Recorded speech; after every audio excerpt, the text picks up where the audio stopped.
Hello and welcome to another edition of Sports and Songs podcast. I'm your host, Dan. Today's a bonus episode.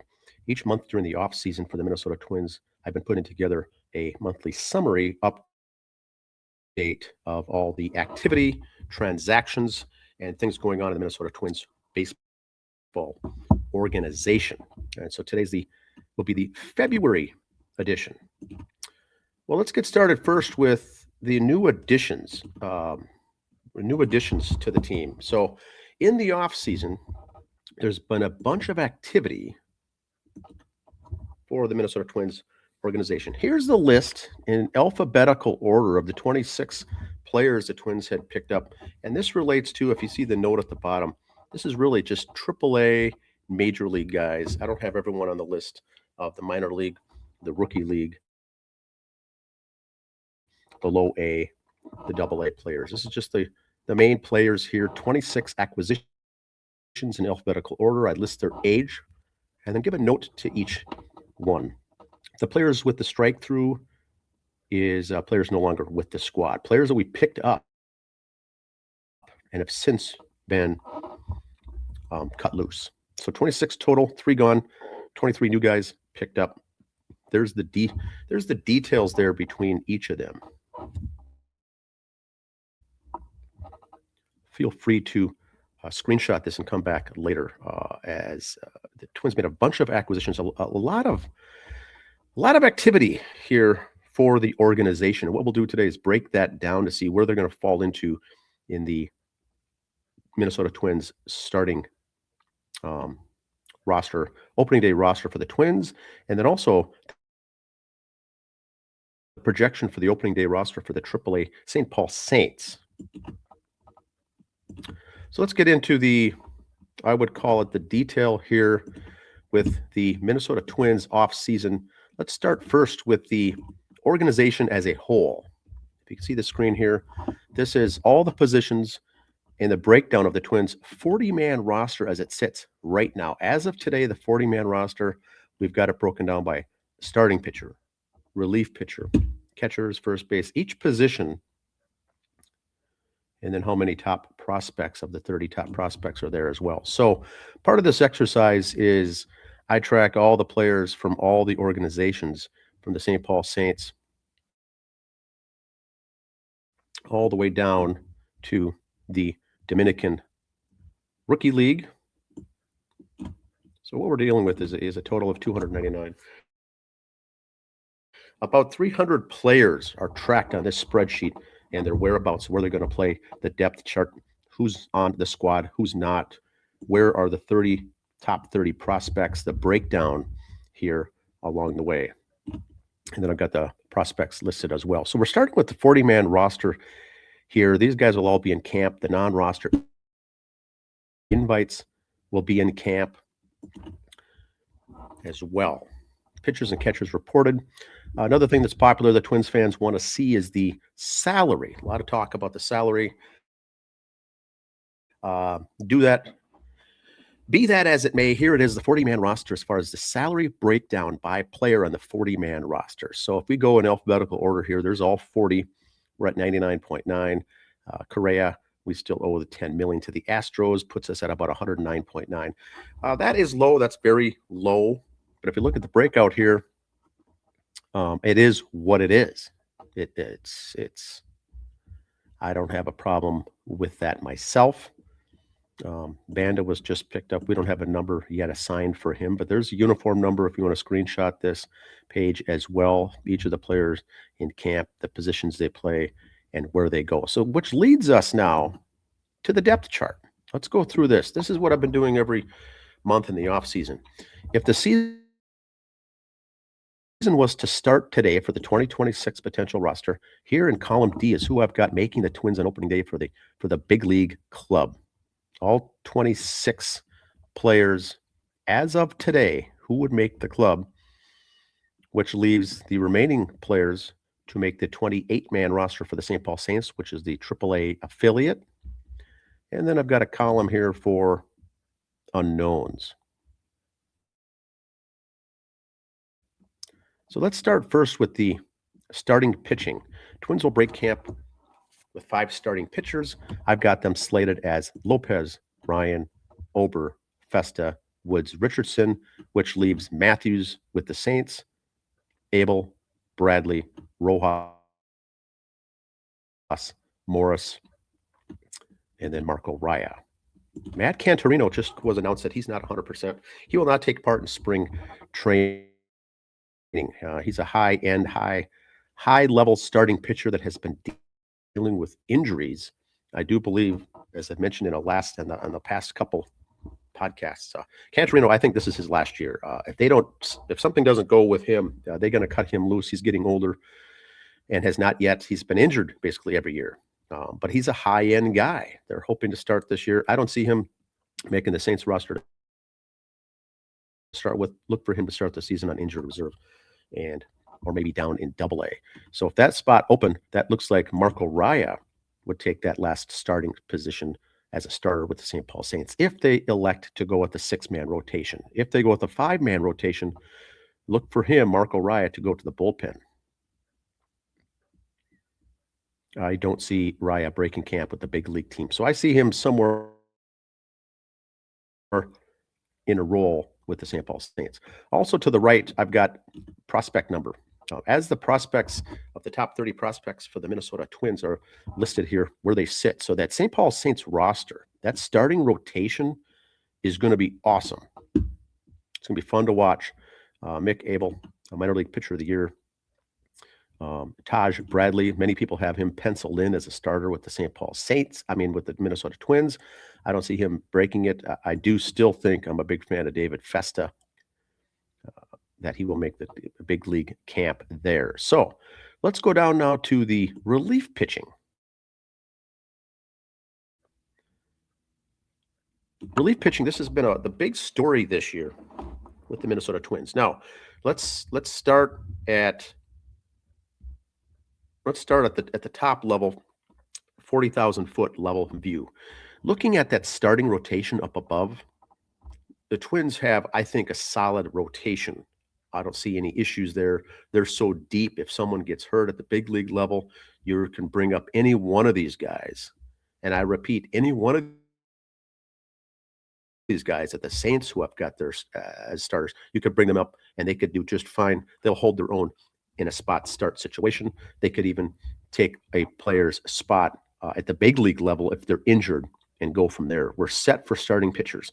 Now, because we're set, and I like the fact that these guys can go deep, the relief pitching isn't, in my mind, that big of an issue for the Twins organization. They're not going to be needing that bullpen a lot. So all this talk about the Twins' depleted bullpen, it's big news in Twins territory. I myself think that's a lesser minor issue as far as they'll get by just fine because their starting depth is going to get them to push the fact that the relief and the bullpen guys aren't going to be needed as often or as frequent. Now, the new coach for the bullpen is LaTroy Hawkins. So LaTroy Hawkins is going to be taking over the bullpen coach and is going to be in charge of this relief staff. So I think regardless of who we have there, with him in charge of this bullpen, I do like it. In the offseason, the Twins went after and picked up a bunch of players, as I showed in that previous report. A lot of bullpen activity, a lot of new players there after their name. If it's listed with the word new, that means they're an offseason acquisition. They're a part of that screen I showed you earlier. 48% of the players picked up by the Twins organization in the offseason were over 30 years old, 30 or over. So the Twins know that as young as they are, they do need some veteran leadership and some elder statesmen on the group. So I do think that's why they went after this offseason and picked up a bunch of veteran guys. They may not be the best. They may be cast-offs. They may be players that have been cut, players that have been DFA'd, and players that don't have a home. But bringing into this group with LaTroy Hawkins at the helm, I do like it. I do like it. So here's what I've got for people making the big league. Newcomer Hartwig in the bullpen. I think Orzi's going to grab a spot there. Merriweather, also, and Dan Altavilla. So right off the bat, I've got these mid-inning guys, 4 already breaking camp with the big league team. Sands will make Cole Sands will be there. I think Banda, the new guy they picked up, the lefty, will break camp with the team along with Topa and Rogers. So there is the bullpen right there. Many names you're not going to be familiar with. Some you will. The Twins seem to like to go with 2 lefties in the bullpen. 2 lefties in the bullpen. And so with Banda coming in and Rogers coming in, there's already 2. So as you can see, I pushed Funderburk, Cody, another lefty, down to the Saints. I don't think he'll make the team unless they go a different direction. We have new manager, new general manager, and a lot of shakeup with the Twins organization. What I saw in the past when the Twins would pick up pitchers, any kind of pitcher that they would pick up, and I think this was a Falvey metric that he used, they all seem to have a high strikeout to walk ratio. High strikeouts, low walks. That ratio is what they looked at. Just for me doing my homework, I saw that must have been one of the metrics they used when they picked up guys. Now Falvey's gone. So the first big name there, the pickup, is the Dodgers' Anthony Banda, the lefty. Now, if you look at his stats, he's got a low strikeout number, a high walk number, which is not a good ratio. He also has a high ERA, was recently DFA'd by the Dodgers. Yes, I know that he has 2 World Championship rings. Twins fans seem to be very excited about Banda, but keep in mind now that ratio was low. He was DFA'd, and although I think he can make the team, he's not the big splash that Twins fans think he is. I think he'll be serviceable. He'll do just fine with the Twins organization. But if they go with 2 lefties, which means all the rest will be righties, here's who I've got making the squad. Now, for the St. Paul Saints, here we go. Trent Baker, Travis Adams, Salazar's new. Bash, new. Funderburk as a lefty will be down starting the season with St. Paul Saints, along with Connor Prelip, a prospect. Some have him making the Twins opening day roster. I think with all the pitching they picked up, that's going to push his chances down. He'll join the big leagues, I think, later in the season, but not to start with, because the Twins are, as far as bullpen, too deep, way too deep with the Twins bullpen. There's too much depth. It'll be nice to see what they do in spring training here with all these pitchers. Paredes, Klein as well will make up the St. Paul Saints roster when they break camp as the AAA team. Now, that being said, here's our fringe guys. Raul Brito, new. I don't see him making the big league roster.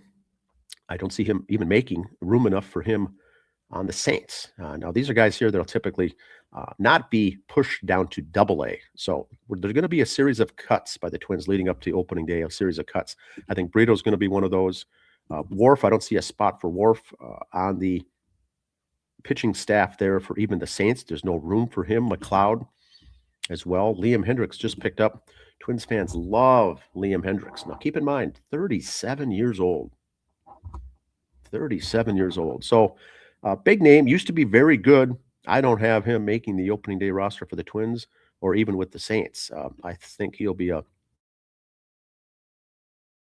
late cut as well. Quinones, I don't see room for him. Ryan's a situation, their new pitcher, has never pitched in AAA ball at all. So my guess is that they'll start him in AA Wichita. Corey Lewis, good pitcher, 6'5" with the St. Paul Saints. It turns out that he's not 100% healthy, so I think they're going to start the year with him on injured reserve in some capacity. He's another good pitcher for the Saints, but because of the depth and because of how stacked they are in that bullpen for the St. Paul Saints, they're not going to need Corey Lewis to start the season. And then Bowman also picked up for depth. I don't see him going anywhere. So the positive is that the Twins have good starting pitching. And that means with the Twins and with the Saints, as far as what we're talking, the scope for today's broadcast is Major League Twins and AAA Saints. Those starting rotations are solid. Relief pitching, a lot of guys to pick from. I don't think it's going to come into play that much. I think if the starters go deep and the Twins have a lead, they're not going to be needing a lot of these relief pitching. So low priority in the relief pitching. I do like some of these names here. I do like the fact that LaTroy Hawkins is taking the ball here and taking these, going to shepherd these guys here going forward. That'll be interesting to watch. Let's move to catchers. Here. You got Ryan Jeffers starting. I do like him offensively and defensively. I like Jeffers. They went ahead and picked up Caratini. Victor Caratini, a good pickup there. He also plays first base. So look for those two. Now, the Twins typically carry 2 catchers on their big league roster, not 3. They're stacked. They're stacked at catching. Now, I've got Jackson here. Twins picked him up, put him on the 40-man rotation, another catcher from Baltimore. I don't see him making the big league roster. I also don't see him making the AAA Saints roster. I do believe he's out of options. They're going to have to DFA him. Now, look for if there is a trade. If Jeffers is traded or someone goes down and gets hurt, Jackson can make the opening day roster with the Minnesota Twins. Because the Twins are too deep, I believe, once again, I repeat, too deep with some of these, all these spots, I don't think they're going to carry 3 catchers. So I don't see Jackson. Look for him to be trade bait here in the spring training. Now, new catcher, Banuelos, is going to be the St. Paul Saints along with Patrick Winkle. That leaves Jackson out, and then Noah Cardenas. So I do believe for the Saints, if they carry 3 catchers, he could make the squad there. If not, he's going to be starting at Wichita in AA because I don't have room for him here on the depth chart. Moving on to first base, Eric Waggaman. Waggaman picked up off-season first baseman only. I see him getting that spot there in AAA, Aaron Sabato. Luke Keeschel. Love this. Keeschel gets left out a lot of the stories in the offseason here. This is a guy, I think it's going to be an explosive player here for years to come for the Twins, offensively, on the base paths. Defensively, I like Keeschel. He's a good spark plug there. Ortega will take the reins at second base in AAA. I think that's good to go. Brooks Lee, I'm really looking forward to seeing Lee as an everyday shortstop. Him being bounced around defensively last season and not knowing where he's going to fit with Correa at short, you'll see a solid year out of Lee because now he's got a defensive home. Orlando Oswaldo Arcia picked up kind of a big name also with the Twins. I don't see him breaking the lead with the breaking camp. He'll be a St. Paul Saints everyday shortstop. Royce Lewis, everyday third baseman. I like it. If he stays healthy and not injured, this will be a fun season to watch him. The Twins did pick up Gio Urshela on a minor league deal. And so between Arcia and Urshela, they're going to have some veteran leadership there for the St. Paul Saints. If you get to any games there, home games in St. Paul, look for those big names there as well. No room for them once again on the big league roster. They were picked up more for insurance. If something happens to Lee, something happens to Lewis, these guys are a quick phone call away. I do like that option. Now, shortstop, number 2 prospect for the Twins, Kalen Culpepper. I don't see him making the big league with the Twins. I don't see him even breaking camp with the Saints. So because they're so deep at shortstop, Culpepper looked for him to start in Wichita unless they bring him up with the Saints. But that means he's going to be sharing time and sharing a spot. I think they want to get – if I were the Twins, you'd want to have Culpepper playing every day at shortstop, which means he's going to be down in AA. Tanner Schobel. No room there unless Schobel gets kept for the St. Paul Saints as a utility player. He's a good third baseman and a shortstop, not a prospect. But he can play both of those positions. I don't see him getting demoted back down to AA Wichita. So I don't know where the room is for them here. I think in spring training here, there's always injuries that come up. Any kind of injury to these guys above him on these positions, Schobel makes the team with the Saints. Utility.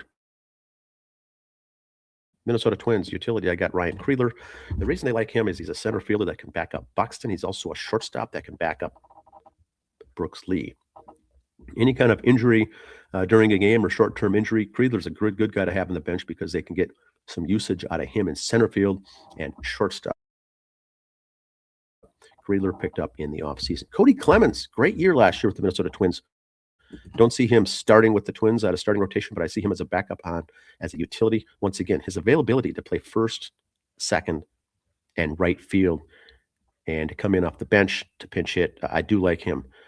Josh Bell, big pickup off season, big name pickup, and a big salary. I don't see him in the starting lineup. I see him breaking camp with the big league team, but him being used as a DH, as a backup first baseman. They already have Wegman. They've got guys that can play different positions there. They got Clemens. So they got Carantini. So Bell will mainly be a DH. Can also spell Wagman at first. Some are thinking that Wagman does not make the team and he gets either a cut or gets moved down to AAA. That's that also could happen because I think they're deep at first base. But I think the reason they picked up these new first basemen is they're all tall. They're all 6'3", 6'4", 6'5". In the past, the Twins used, Cody Clemens at first base, Eduardo Julian at first base. They kind of bounced around with these shorter guys. I think in the offseason, one of the metrics they used is to get some height there at first. And so Wagman, I do see him breaking camp with the team because of that as a true first baseman. And then they got Josh Bell, Clemens, Kreidler, utility guys. Left field, Alan Roden came over from the Blue Jays. He also plays first base, another good thing to have. When they were thinking about what to do at first base, I think that's the part of the reason they grabbed him. Now we have depth. Now we have depth at first base. So I don't think there's a need for Roden to jump over to play first if he's the everyday left fielder. I'll come back more on that later. Buxton, you got in center field, Wallner in right. I think they'll carry a fourth outfielder, Outman. Outman is a center field specialist. I don't like him playing the corners.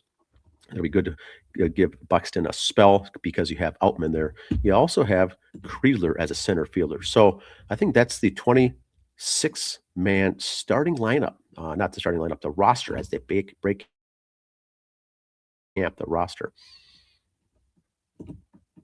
Now, utilities. This is interesting now for the St. Paul Saints. You have Tristan Gray, who's kind of done it all and kind of can do it all. Very good minor league player.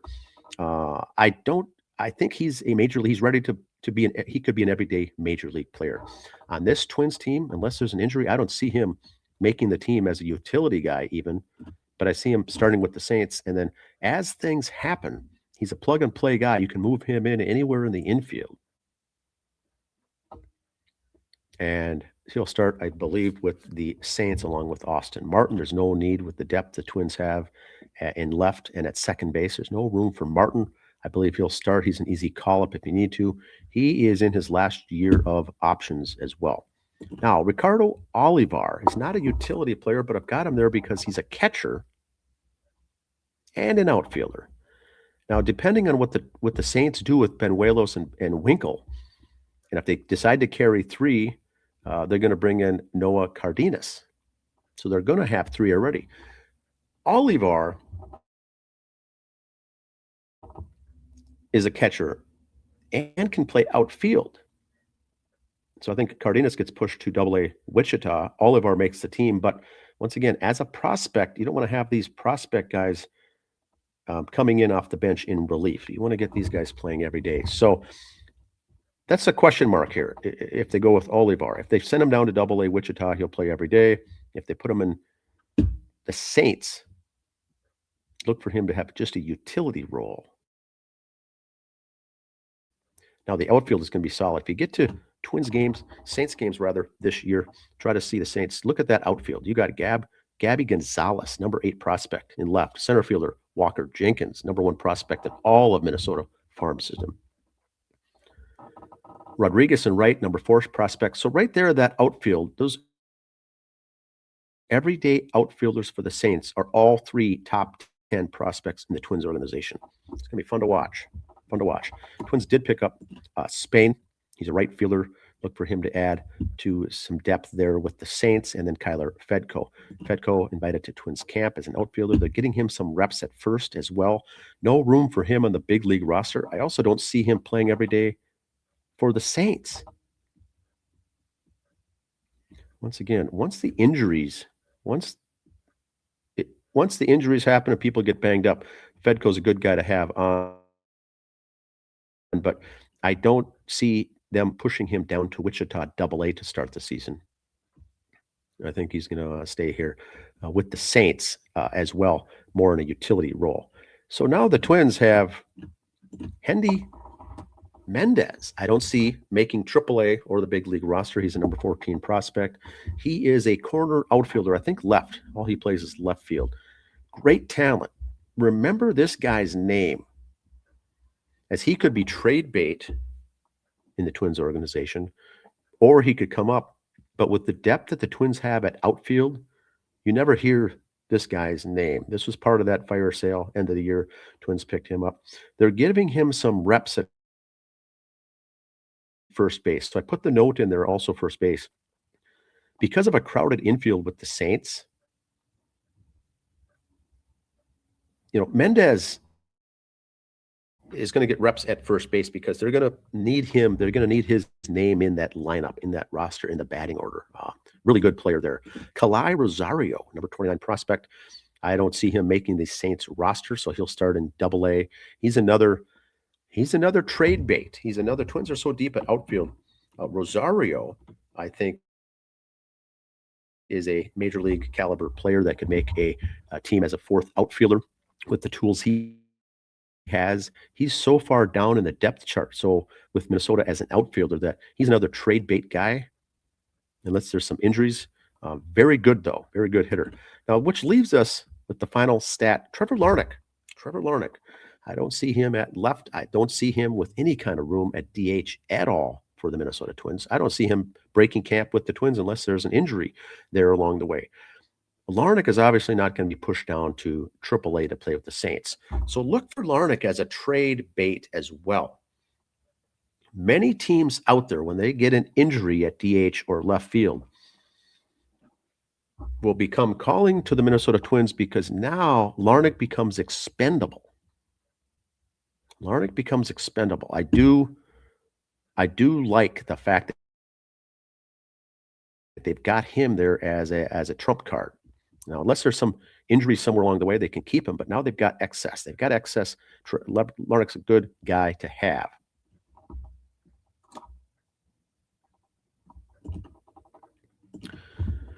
All right, so that covers those items. The new Twins players that are coming in, we covered that. The roster, where they're going to fit, the potential depth chart, and then some of the oddball things as well. We've covered the payroll. We've covered the new bullpen coach with LaTroy Hawkins. I'm excited about that. The bullpen, once again, I think is going to be a lesser of a priority with the starters the Twins have. We're lucky to have some starters that can go deep into games, or at least deeper than the past, if everyone stays healthy. Those to follow. When you get into social media, it's tough to follow the Twins on social media because most of the influencers, I'll say, are very negative. They're very anti-Twins. A lot of the posts that I see are even negative to a fault, on purpose. They're trying to get that wedge. They're trying to drive that wedge to the Twins fans to, hate the team, hate the Pohlads, sell the team, all this jazz. And so if you avoid following that commentary, that narrative, you'll have a much better outlook on looking at this team for the year. My bet, once again, I've said this before, is an 85-win season for the Minnesota Twins at the big league level. 85 wins. So they will be above 500. This will be a fun team to watch. They'll have a mixture of youth and veteran leadership. All depends on the injuries once again. But I think the injury side of things is going to be minimized because of how much depth the Twins have at both levels. AAA very deep, Twins very deep. In fact, deep enough that injury here or there shouldn't be a problem. It shouldn't be an issue as you got guys and you have guys to bring up. Twins have a very strong farm system, double A, single A, the rookies, the international, the Dominican League. Always have done well with them. But if you want to get out of the negative and follow someone, in addition to a show like ourselves here, are pro Twins, happy, excited, optimistic about the Twins, follow the beat writer for the Minnesota Twins, Matthew Leach. I do like him. He came on board last year. He is a normal beat writer, says it how it is. I do enjoy reading his work. He stays away from falling into that negative crowd to get the fans divided. He does a very good job. Follow Matthew Leach, last name Leach. I do like him. Twins are in camp with pitchers and catchers right now. Monday, the rest of the guys will show up. The rest of the team shows up on Monday here over the President Day weekend. And then first games a week from today, actually, the Twins spring training, they take on the Minnesota Golden Gophers. Look for another episode here in the month of March. I'll give one final update here when the season starts, but this is my update for the month of February. Please leave your comments below if I missed anything. Thanks for listening.